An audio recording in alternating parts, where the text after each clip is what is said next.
Jeff Zito. Thank you for checking out another episode of the Celebrity Jobber Podcast. Streaming on Apple Podcasts, Spotify, iHeart, or wherever you listen to podcasts. Please subscribe. Would love a 5-star rating, and please leave a review. You can check out past guests and episodes online at celebrityjobber.com, digging into the history of some celebrities to find out what put them on the path to stardom. Some have known what they wanted to do at a very early age, and sometimes it was kind of by accident that these celebrities ended up where they're at. My guest this week is the lead Washington anchor for CNN and hosts the weekly television news show The Lead with Jake Tapper. We'll find out more about his early life, what he originally aspired to do for a career, the moment that changed everything for him, and his first job. He's been involved in a little bit of controversy earlier this year with his book, Original Sin, President Biden's Decline, Its Cover-Up, and his disastrous choice to run again, which actually came out after his very public defensive comments on behalf of the former president regarding his mental acuity while in office. And we'll talk about his latest book, Race Against Terror, Chasing an Al-Qaeda Killer at the Dawn of the Forever War. CNN journalist Jake Tapper is my guest this week on Celebrity Jobber.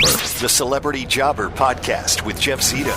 If you like what you hear, please subscribe, give a 5-star rating, and leave a review. Check out all our past episodes on Apple Podcasts, Spotify, or wherever you pod. What if these celebrities weren't famous? What would they have become? What was their first job? We're about to find out.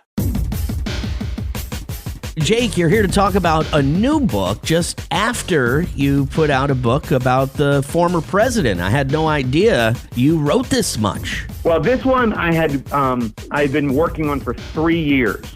Okay. And I started writing it 3 years ago. So this one was pretty much the first draft was done last year. And then the Biden book I wrote, Original Sin, that I co-wrote with Alex Thompson, that was a crash from November to March. Gotcha. So it's the illusion of churning out a book every 6 months, but that's not really what happened. Is this something that you enjoy doing? Because when I hear people are writing books for whatever reason, it gives me anxiety. I'm like, wow, I mean, it's something that I would love to be able to do, but for some reason it gives me anxiety when I hear, this so-and-so is writing a book. I love it. If I didn't love it, I wouldn't do it. I mean, I don't need to do it. It's fun. I mean, it's usually some topic that I really want to dive deeper in than I can do in daily journalism. And there is nobody in daily journalism, you're not going to cover in daily journalism a story like this because it's not. It didn't. The story starts in 2003 and ends in 2018. So it's not new. But you can go deeper. And this story was so interesting to me because it was just about the detective work that these prosecutors did to lock up this Al-Qaeda terrorist. And if they didn't do it, he was basically going to be freed by the Italians. And then he would go on and kill as many Americans as possible. So when I first heard this story, I was like, this is incredible. This is like the best episode of CSI ever. So that's what made it so fun for me. Have you seen the Tucker Carlson video or documentary, whatever that is? Have you watched any of that? Which one? The one about 9/11? The one about 9/11. I've seen clips of it. What's your take? What was your take on it? Yeah. Well, I mean, I can't really give an assessment of the whole thing because I haven't seen the whole thing. But he seems to. Well, you know what? I'm gonna do him the service of saying I should see the whole thing before I assess it. He says a lot of things that I don't think are backed up by fact. Right. I'll just put it that way. Okay. The Celebrity Jobber Podcast with Jeff Zito. Celebrity Jobber. Take me back, Jake, all the way back. You're growing up. When did you want to get into media? And when you were younger, what exact direction were you looking to get into? Oh, I didn't want to become a journalist. It's weird actually because I did a a neighborhood newspaper when I was a kid, 8 or whatever, and I was the editor of my high school newspaper, but I didn't decide I wanted to go into journalism until I was in my 20s. and I started writing freelance stories. I was kind of like I didn't know what I wanted to do for a living, and I just was doing public relations just to pay the bills. Right. And then I started writing freelance stories, and that's when I got really interested in journalism. So what was your major in college? History. I was a history major. History major. Which I loved because it was just, and I think there's a lot of truth, and people say that, journalism is the first draft of history. I think there's a lot of truth to that. And what was your original plan with being a history major? Did you plan on being a professor, or what were you thinking you were going to do with the degree? I wanted to be a cartoonist. Really? I wanted to be a political cartoonist. Yeah, I wanted to be like the next Doonesbury. I wanted to be like Gary Trudeau. I wanted to do like political and socially relevant comic strip cartoons. And I got close once. I had a comic strip, and I would talk to somebody with a Universal Press Syndicate in Kansas City, but it didn't ultimately happen. And that's when I took a job in PR because I needed to pay the bills. My parents weren't going to let me live in the basement for the rest of my life. So I started doing that. And while I was doing that, I started, I was writing, I was cartooning, and eventually freelance journalism became something I really liked. And then I got hired as a full-time journalist by a local free weekly in D.C. called Washington City Paper. The Celebrity Jobber Podcast with Jeff Zito. The Celebrity Jobber Podcast with Jeff Zito. Was there a story or a book or something, a big break, if you will, or a moment in your career that kind of changed your life's trajectory? Yeah, I mean, I think it was just that I was doing so much freelance work for City Paper. I had been trying to pitch stuff and get hired by the Washington Post, but it never, I sold them freelance stories, but they never really were interested in hiring me. And then I just kept on writing, and then City Paper started assigning me stories. So it wasn't just ideas I brought them. And, but if I had to pick one, there was one time I went to a party, and the people at this party had this really interesting story where it turned out, the long story short of it is that it turned out that they lived in a former bordello. And there were all these things in the house that suggested a bordello, and all these people that would come by the house that suggested a bordello. And so I pitched it ended up being a story in the Washington City Paper. I think it was the first story I wrote for Washington City Paper, because it was just like a funny kind of weird story about a local house. Right. And that probably was a huge break. And actually, interestingly enough, this book, Race Against Terror, that is out, that started also with me at a party hearing a story from somebody, and I just said to myself, "Oh, that's an incredible story. Has anybody ever written that story down? Has that been covered?" And that was the story of a prosecutor being told of an Al-Qaeda terrorist, and basically the U.S. had to prove the case against this terrorist, and then before the Italians would let the U.S. take him to the U.S. to prosecute him. And so it was just this incredible story of sleuthing, of fingerprints and witness testimony and counterterrorism and secret documents. And that story was so interesting, and it's now this book, Wow. Race Against Terror.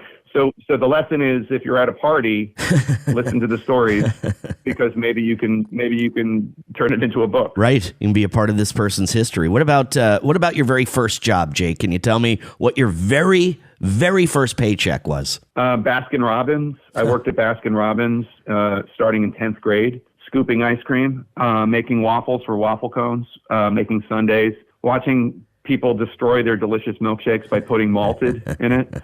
And I did that for about 10th grade, 11th grade, for almost 3 years. I did that. That was a great experience. Rode my bike 3 miles to the Baskin Robbins, and then rode my bike back. Kind of can't believe that, but this is a different era, right? This is the 80s as opposed to today. Right. Kind of can't believe that my parents let me ride a bike 3 miles.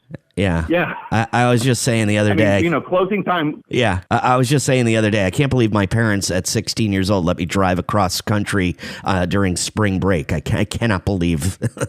It's a different world, though. It's a different world. Really, yeah. I don't know if it's better or worse. I'm trying to think. I guess because I'm 56. How old are you? 50. Okay. I guess because our parents were from a generation that they were, within a few years of the Depression and World War II, right, that the idea of driving across country when you're 16 or riding a bike 3 miles in the dark close to midnight from your ice cream job, I guess that didn't sound so rough. Right. But I don't think I would ever let my kids do that. Ride a bike 3 miles in the dark? Definitely not. No way. Definitely not. Celebrity Jobber.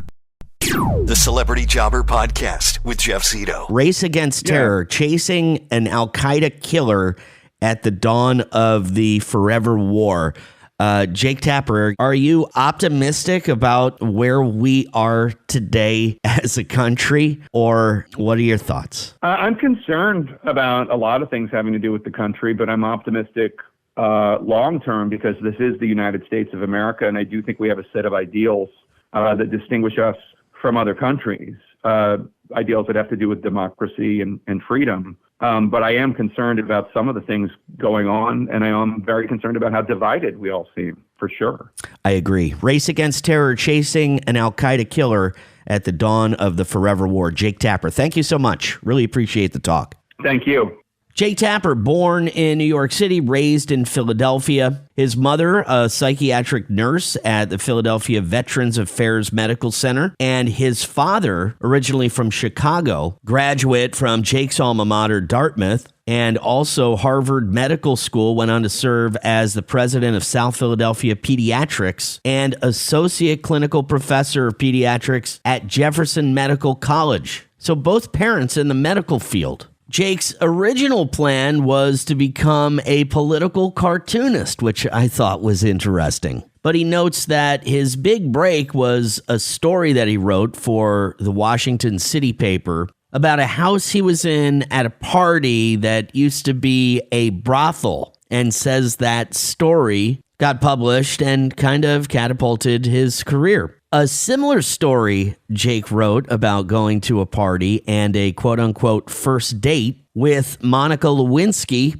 just weeks before the scandal with former President Bill Clinton broke. Wonder if that story was actually his real big break. And Jake's first job, along with a number of other past guests on the Celebrity Jobber podcast, including Shark Tank investor Kevin O'Leary, a.k.a. Mr. Wonderful, just so happened to be at a Baskin-Robbins ice cream shop. That was Jake's first job. Again, a very popular first job, scooping ice cream. New York Times bestselling author, CNN anchor, and chief Washington correspondent Jake Tapper. Information about his latest book, Race Against Terror, and more on his website, jaketapper.com. Hey, he could have been a political cartoonist, if not for that one date with Monica Lewinsky. Thank you so much for checking out another episode of the Celebrity Jobber podcast. You can follow on Instagram, celebrity_jobber_podcast, or the YouTube channel, which is youtube.com/the@celebrityjobber. Streaming on Apple Podcasts, Spotify, iHeart, or wherever you get your podcasts. Please subscribe. We'd love a 5-star rating, and please leave a review. And again, past guests and episodes are online at celebrityjobber.com. Once again, I thank you so much for listening to another episode of the Celebrity Jobber podcast. And until next week, I'll see you then. I'm Jeff Zito.